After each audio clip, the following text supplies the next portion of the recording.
Alrighty folks, this is Risen, and this is the settings options screens. Look at them while I talk and enjoy. Anyway, this is the first time I'm not recording while I play, so I have a little step back in perspective. Hopefully this will result in better quality commentary. These are achievements, they're achievements in the game, but they don't count for anything, it's just a gimmick. They don't link to your Steam account. I think maybe on the Xbox port it does. That's why they had it. It was a framework, but it wasn't fully integrated with the online services. But alas, you can look at it and enjoy what you've achieved. Now we're loading. There's a lot of loading in this game. Unfortunately, I noticed when I was doing this in Fraps, my Fraps record key is the same as my quick load key, so I lost every other quick load. But that's fine. You'll see, you know, the same stuff repetitively again and again. Basically, this Let's Play is focusing, well, not intentionally, but coincidentally, on the action sequences in this game. Right now I have a quest to find the corpse of this body of this bandit. I'm in the bandit camp. I started off in the bandit camp. I haven't fully joined the bandits. In the game you can choose to join the bandits, the Templars, or the Inquisitors I think they're called, or the mages, or go to the town. Go to town, folks. In the vein of all the Piranha-Bytes games though, you're encouraged to kind of do all the quests and missions without fully joining a faction. So I'm hoping that I won't end up joining the bandits. I'm hoping I'll be able to go to the other 3 camps and complete their missions and boost my XP. There's a lot of min-maxing, I guess that's what they call it. You know, trying to boost your experience without cutting off your options, which is kind of the major flaw in this game. They try to get you to explore.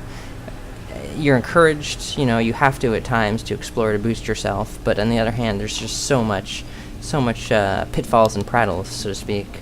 You're seeing it now, folks. You're seeing it live. How difficult this is. Just to slay a few insects. I'm basically trying to figure out how to do this. Yeah, the idea is the combat isn't very intuitive. It's very clunky. It's very flat. It's not smooth. So it's, you know, basically it boils down to attacking and then retreating and trying to pick off certain animals or enemies without engaging them all at once. But it's impossible here. There's a certain group awareness, so I have to figure out how to get these guys without getting killed. My idea here is to do it in a corridor. What's that called? Cutting off, bottlenecking them. I think there's a tactical term that describes getting them so that you're only facing one opponent at a time.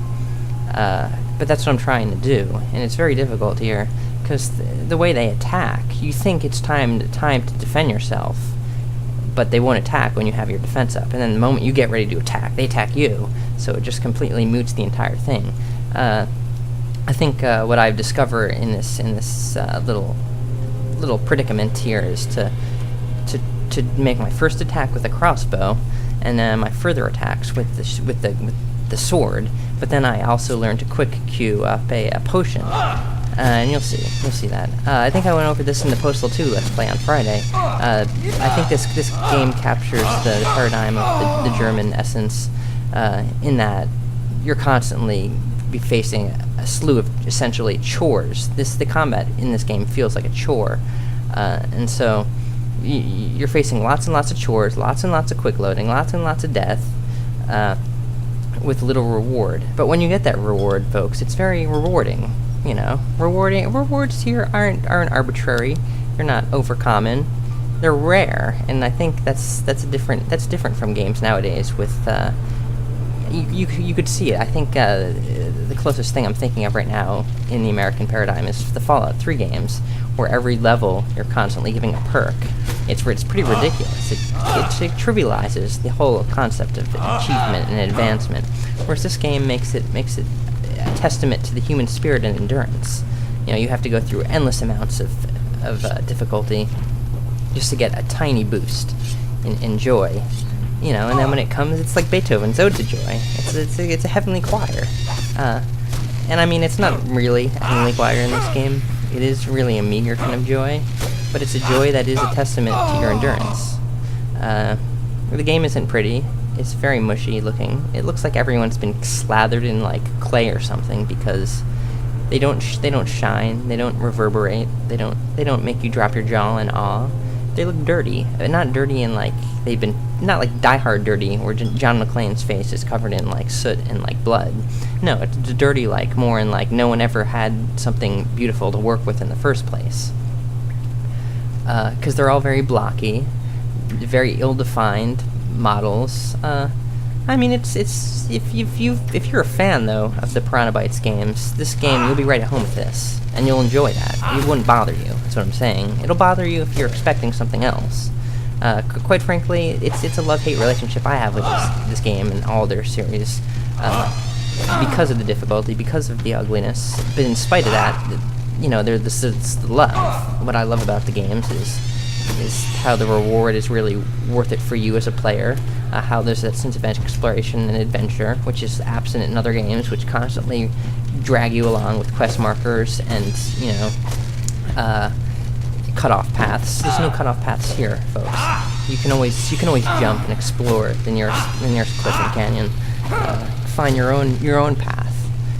But like I said, there's that juggling. I think they never got that juggling right of adventure and exploration on the one hand, and risk and hurt and what's the word? You know, getting zapped with an electric prod. You're constantly getting zapped with an electric prod in this game. I think a little bit too excessively. You know, this is the first camp. This is the first area you're going to be discovering as a player, and you spend an hour just battling these stupid swatting flies. It's kind of like comedic. It's absurd. It's Kafkaesque, except there's no bureaucracy. The bureaucracy is internalized in the form of the game, I guess. But where am I going with this? I don't know. I chug through. I don't give up. Never give up. Never surrender. I think I got them this time.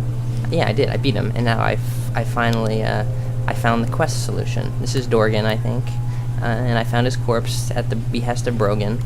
A lot of these funny dramatic names, ironically, with the localization, they all speak in funky British accents. It's goofy. It's goofiness, all amounts. But that's the fun of playing a Piranha-Bytes game. And like I said, say Piranha-Bytes, this is purely a Piranha-Bytes game, and essentially this is Gothic 4, but that's the joke.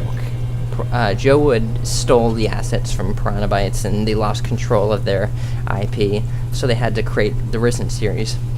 But you can see it's shamelessly, like, totally a rip of their previous Gothic games, like down to the names of things, down to the whole paradigm of like starting on an island and you know, having to navigate through a series of either bandits, magicians, or you know, sword fighters.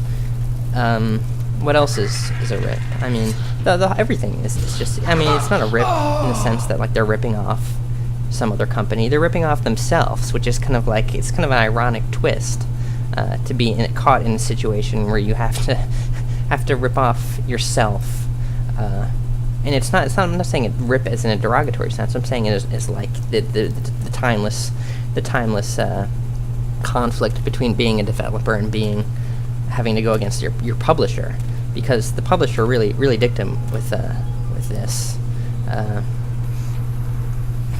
But I think they came off better. They I think, in a sense, they've risen beyond their, as the name testifies, they've risen beyond their adversary and created a nice continuation of their series of games. This is a lot less buggy than their previous series, I've noticed. I mean, I'm only like 4 hours in. This is very beginner stuff, but I mean, I'm right at home. I understand where they're going. I understand what's happening. I mean, if you're new to their style of game, you're probably going to be scratching your head. You can watch Angry Joe's video review of this. He did it on the Xbox. But I mean, all of the points that he makes are completely valid for the PC port, especially if you're not at home in this kind of game. Right now I'm just toggling through my quests because I'm trying to figure out, this is one thing that I think they didn't do well, their quest log. I mean, I don't know who I have to go to talk about the dead Dorgan guy, because I mean, it doesn't tell me in the stupid quest log that it's Brogan. It's Brogan gave me the quest, because I forgot, okay? I'm not perfect, but I mean, essentially, you can just keep knocking about and puttering and talking to all the characters, and it'll come alight. You'll realize that, that's who I had to talk to. But that's the problem here. The way they do it, there's a lot of testiness. You have to kind of juggle political factions, I guess, in the camp. Either go with the authority or go for the rebels.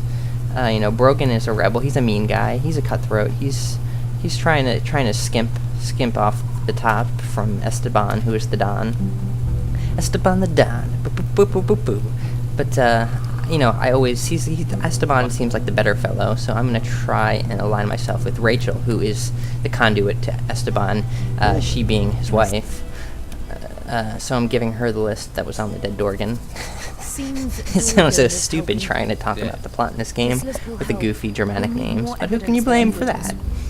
Folks, I mean, it's pretty ridiculous, the system in place. It's that's what I like, it's love-hate with the system in the game.